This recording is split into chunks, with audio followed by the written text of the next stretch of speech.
Magluto naman tayo ng kutsenta. Tamang-tama itong pangmeryenda, lalo na kapag lalagyan natin ng kinadkad na niyog sa ibabaw. At syempre, pwedeng-pwede rin itong pang-agahan.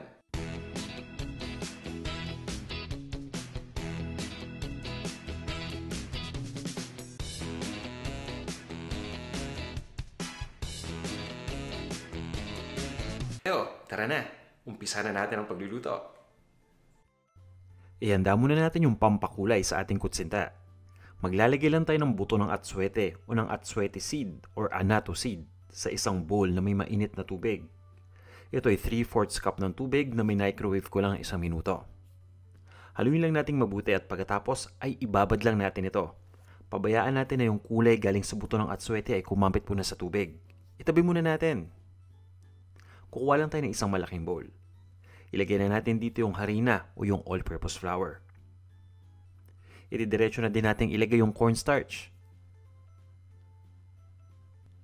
At maglalagay din tayo ng asin.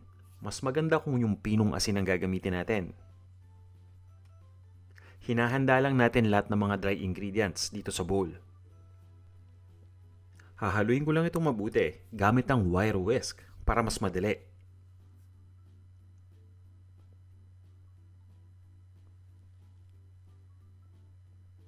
At pagkatapos niyan, kukunin ko lang yung natirang tubig. So kanina gumamit tayo ng 3/4 cup na tubig para dun sa anato seeds. Meron pa tayong natirang 2 cups. At dahan-dahan nating ilalagay yung 2 cups ng tubig. Maglalagay lang muna ako ng kalahating cup. Unti-unti lang nating ilalagay itong tubig. So pagkalagay nitong kalahating cup ng tubig, hahaluin lang natin ito. At once na mahalo ng mabuti, maglalagay na naman tayo ng kalahating cup uli.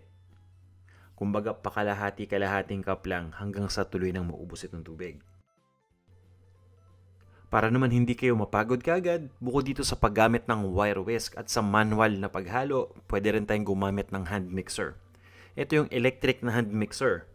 Pero nasa low speed lang tayo, huwag masyadong mabilis. Uubusin ko rin yung tubig. At itutuloy ko lang ang paghalo hanggang sa maging smooth na yung texture ng mixture natin.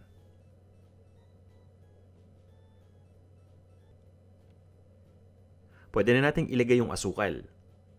Ang gamit natin sa ating recipe ay yung tinatawag na brown sugar o yung asukal na pula. Itutuloy ko lang ang paghalo hanggang sa matunaw na ng tuluyan itong asukal.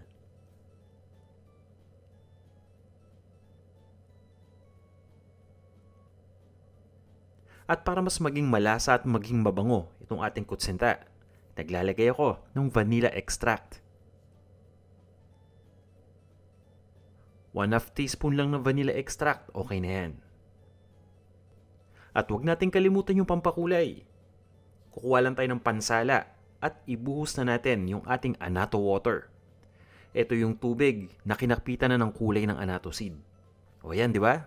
Medyo orange na yung kulay ng mixture. Hahaluin lang natin itong mabuti. At ready na tayo. Pwede na natin itong ilipat dun sa mga molde. In-arrange ko lang itong ating kutsinta mold dito sa ating bamboo steamer. Yan, nag-scoop lang ako ng mixture. At pagdating dito sa pag-scoop, hindi natin kailangan punuin yung molde ha. 3/4 lang na puno, okay na. Huwag natin pupunuin masyado nang hindi ito umapaw. At itong nakikita ninyong dami ay 1/4 lang ng total na magagawa natin. Kumbaga times 4 pa yan.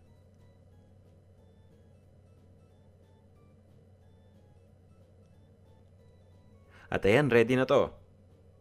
2 layer muna yung ating lulutuin. Mamaya na natin lulutuin yung natira pang 2 layer. Dahil nga ang sabi ko, diba, times 4 nung kanina. So ito yung first 2 na batches. Magpapakulo lang ako ng tubig sa isang cooking pot. At ilalagay ko lang yung aking bamboo steamer sa ibabaw ng cooking pot.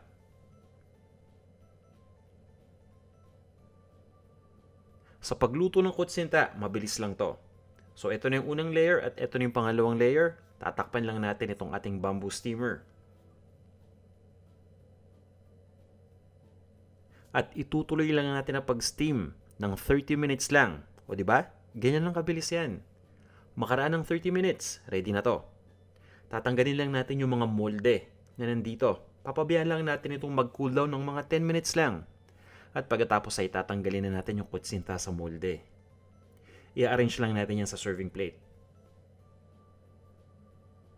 At syempre itutuloy pa rin natin yung pagluto dun pa sa natirang kutsinta. Isi-steam din natin. Mas gusto ko kapag binubudburan ng kinayod na niyog. Diba? Kumpleto na to.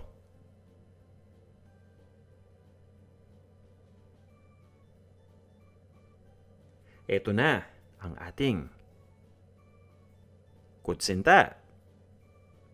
Tara, kain na tayo.